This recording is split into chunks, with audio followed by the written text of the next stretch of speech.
ಶನಿದೇವರಿಗೆ ಹನುಮಂತನನ್ನು ಕಂಡ್ರೆ ಯಾಕೆ ಅಷ್ಟು ಭಯ? ಶನಿದೇವರು ತನ್ನ ವಕ್ರದೃಷ್ಟಿಯನ್ನು ಹನುಮಂತನ ಮೇಲೆ ಬೀರಲು ಹೋದಾಗ ಅಲ್ಲಿ ಏನು ನಡೆದಿತ್ತು ಅಂತ ನಿಮ್ಗೆ ಗೊತ್ತಿದೆಯಾ? ಗೊತ್ತಿಲ್ಲ ಅಂದ್ರೆ ಈ ವಿಡಿಯೋನ ಕೊನೆ ತನಕ ನೋಡಿ. ಅದು ರಾಮಾಯಣದ ದಿನಗಳು. ಹನುಮಂತನು ಒಂದು ಬೆಟ್ಟದ ಮೇಲೆ ಕುಳಿತು ತಪಸ್ಸನ್ನು ಮಾಡ್ತಾ ಇರ್ತಾನೆ. ಶನಿದೇವರು ಅವಾಗ ತನ್ನ ವಕ್ರದೃಷ್ಟಿಯನ್ನು ಯಾರ ಮೇಲೆ ಹಾಕಬೇಕು ಅಂತ ಹುಡುಕ್ತಾ ಇರ್ತಾನೆ. ತಕ್ಷಣ ಶನಿದೇವರು ಹನುಮಂತನನ್ನು ನೋಡ್ತಾರೆ.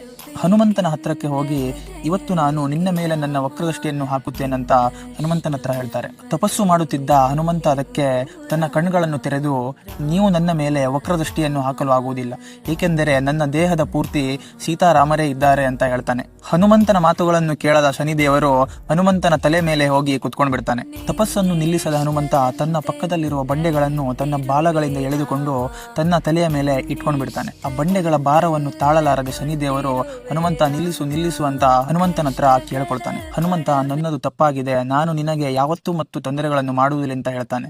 ಅವಾಗ ಹನುಮಂತ, ನನಗೆ ಅಷ್ಟೇ ಅಲ್ಲ, ನನ್ನ ಭಕ್ತರಿಗೂ ಕೂಡ ನೀನು ಯಾವುದೇ ತೊಂದರೆಯನ್ನು ಮಾಡಬಾರ್ದು ಅಂತ ಹೇಳ್ತಾನೆ. ಅವಾಗ ಹನುಮಂತ ತನ್ನ ತಲೆ ಮೇಲೆ ಇರುವ ಬಂಡೆಗಳನ್ನೆಲ್ಲ ಪಕ್ಕದಲ್ಲಿ ಇಟ್ಬಿಡ್ತಾನೆ. ಆ ಬಂಡೆಗಳ ಭಾರೀ ನೋವಿನಿಂದ ಶನಿದೇವರು ಆಂಜನೇಯನ ಹತ್ರ, ನಿನ್ನ ಹತ್ರ ಎಣ್ಣೆ ಅಥವಾ ತೈಲ ಇದೆ ಅಂತ ಕೇಳ್ತಾರೆ. ಅವಾಗ ಹನುಮಂತ, ನನ್ನ ಹತ್ರ ಎಲ್ಲಿ ಎಣ್ಣೆ ಇರಬೇಕು ಅಂತ ಹೇಳ್ತಾನೆ. ಆದರೆ ಇಂದಿನಿಂದ ನಿನ್ನ ಭಕ್ತರು ಎಣ್ಣೆಗಳಿಂದ ಅಥವಾ ತೈಲಗಳಿಂದಲೇ ನಿನ್ನನ್ನು ಪೂಜಿಸಬೇಕು ಅಂತ ಹೇಳ್ತಾನೆ. ಅವಾಗ ಅಲ್ಲೇ ಇದ್ದ ಶನಿದೇವರು, ನಿನ್ನ ಹೆಸರನ್ನು ಹೇಳಿ ಯಾರು ಜಪ ಮಾಡುತ್ತಾರೋ ಅವರಿಗೆ ನಾನು ಎಂದಿಗೂ ತೊಂದರೆಯನ್ನು ಕೊಡುವುದಿಲ್ಲ ಅಂತ ಹೇಳ್ತಾನೆ. ಅದಕ್ಕೆ ನಾವು ಶನಿವಾರದಂದು ಶನಿದೇವರಿಗೆ ಎಣ್ಣೆಯಿಂದ ಪೂಜಿಸುತ್ತೇವೆ.